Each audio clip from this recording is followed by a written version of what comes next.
everybody, Bob back, and welcome to my playthrough of Final Fantasy V Four Job Fiesta. And we're going to clear out the floating city here today. We have two more monsters we've got to encounter, and we got a big boss battle coming up. It can be kind of tricky, but I'll show you how to get past it. So we don't have too much more of this floating city to go through.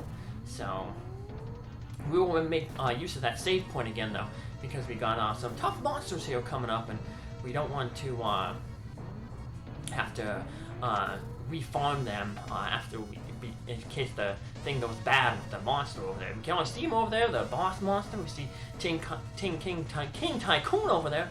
Man, I'm all stumbling all over my words today. So, but in this passageway is a good place to find all these enemies. So first we have this Hydora monster. They're susceptible to the charm spell. Little bard sings. So, and they have a lot of area of attack spells. So it's pretty good to keep them charmed. And then that way they can really help us out, take care of the Raw Mage and the Lanka Knight.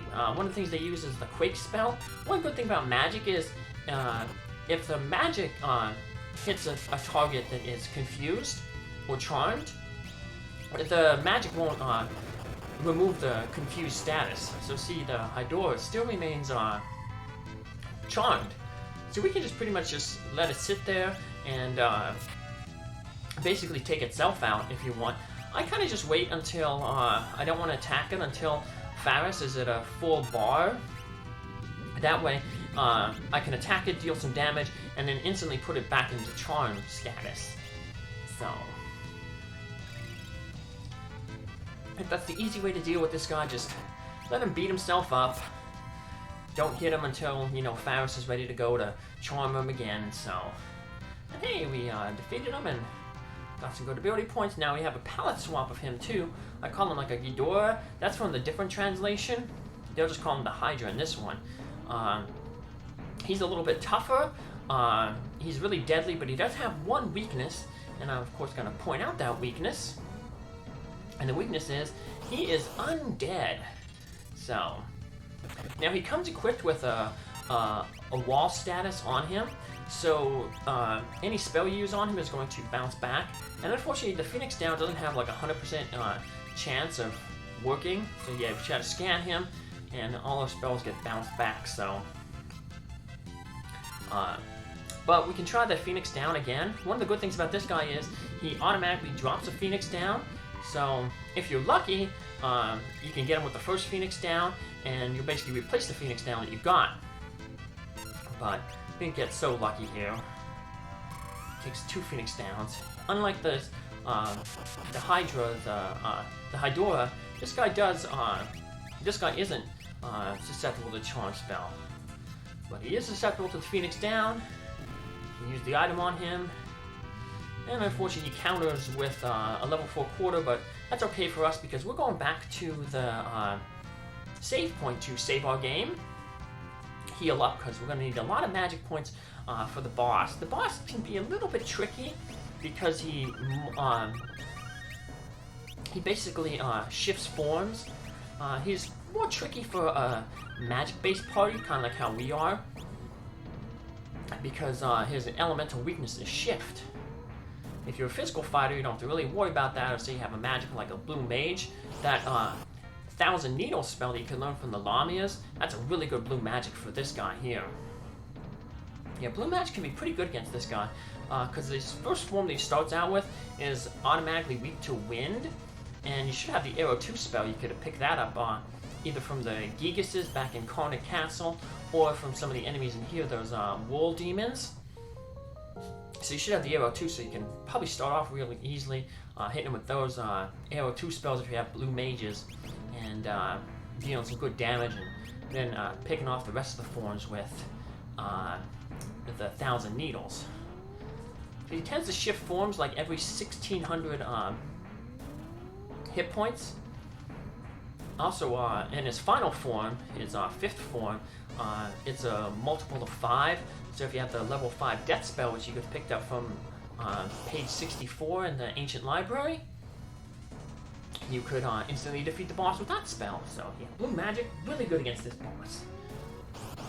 We don't have blue mages, so we're just gonna have to take him out with our knights and our red mages. Father! This thing is in my way! Father? I don't know why he should shut up, but probably a bad translation. This is actually one of the first games somebody translated. Because the Final Fantasy V, this one didn't come over initially to America. And so of course people wanted to translate it, and this is one of the first games I've read that was actually translated by fans. And I'm actually using the first translation patch. So.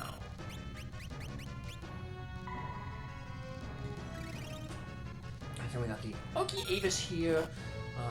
Like I said, he has multiple forms, and the forms change. Like I said, usually about every 1,600 health points.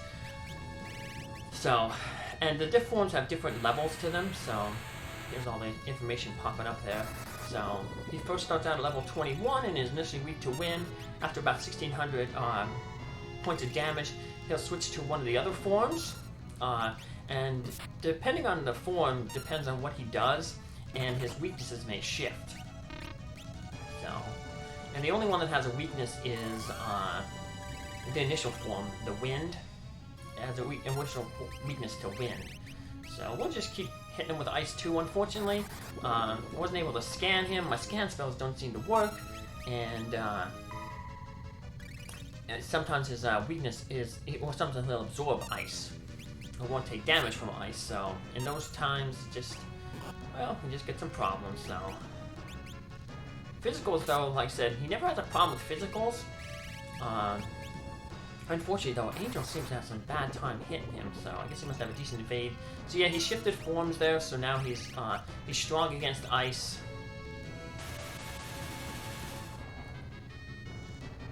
And, each of the forms tends to have a multi-hit target type spell. So we had the Blaze, we had the Breath Wing. So it's important to, keep somebody using the Cure 2s. We can have Faris do that. One of the good things is being able to put red magic on her. Also, because this is a boss battle, we're going to get a lot of usage out of the Vitality song that Faris sang the first tone she got. That's just going to keep going throughout the entire battle. Now, of course, sometimes I'm going to have to use the whatchamacallit, Cure 2 to supplement,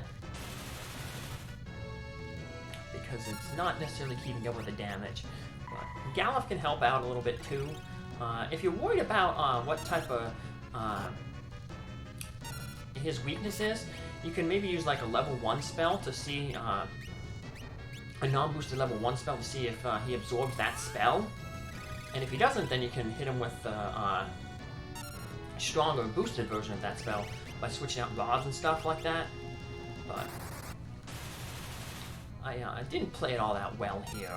But like I said, he's not too bad of a boss. He can be a little tricky, but as long as you maintain your healing, he's not going to be that big of an issue. His final form, though, I don't think his magic doesn't really work on him, so we wanted to make sure that we get the darkness status off of Angels, because he'll be a big damage dealer with that Ancient Sword. If you get lucky, sometimes the Ancient Sword can put the old spell on this guy, and that'll, of course, reduce his stats and make him much easier to defeat. Like I said, if we had the Blue Mage, he'd be really easy to defeat, because so many of the Blue Mage's spells, they're basically non-elemental, so it wouldn't matter if we had more physical fighters, but nope, don't have it as is, so we'll just make do with what we have. And that's one of the good things about the, the Four Job Fiesta. It kind of makes you change the way you play. You have, because you have certain restrictions. I am liking the Bard. You know, it's one of the classes I don't really use too much. There's a few dungeons where the Bard is really good, but I'm starting to see you know how good the Bard is just regularly for some of these random encounters. You get like those Hydora monsters. You use the charm spell on them, and it takes them just basically out of the battle. A lot of other ones, there's keep you stopped with the ballad song, which just stops them from acting at all. So a really nice support class. So after a while, we finally defeat like the first initial forms, and then it revives. And as you can see, it revives in its 5th form at level 20. So if you have the blue mage with the level 5 death spell, you can use it on this guy and finishes him off. So as you see, magic isn't going to work on him. So basically down to physical attacks.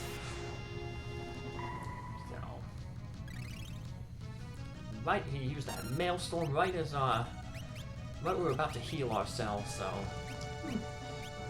that's okay. He's kind of slow, so we should be able to get ourselves up on our feet to before we can deal another damaging attack. This is where Angel starts missing a lot, so which is really bad because Angel's, you see, he does a lot of damage. About three hits from Angel would almost finish him off. Faris will probably have to do a little bit more damage, but unfortunately, Angel's, I don't know how he's missing that target. It's a big snake. Reminds me of the snakes, the winged snakes in Kid Icarus. So, one more hit with Angel will finish him off, and this is where I think I start missing a lot. So, those first snakes, I think Quetzalcoatl is South American, in mythology down there, like Incas or Aztecs, one of them, the winged serpent god.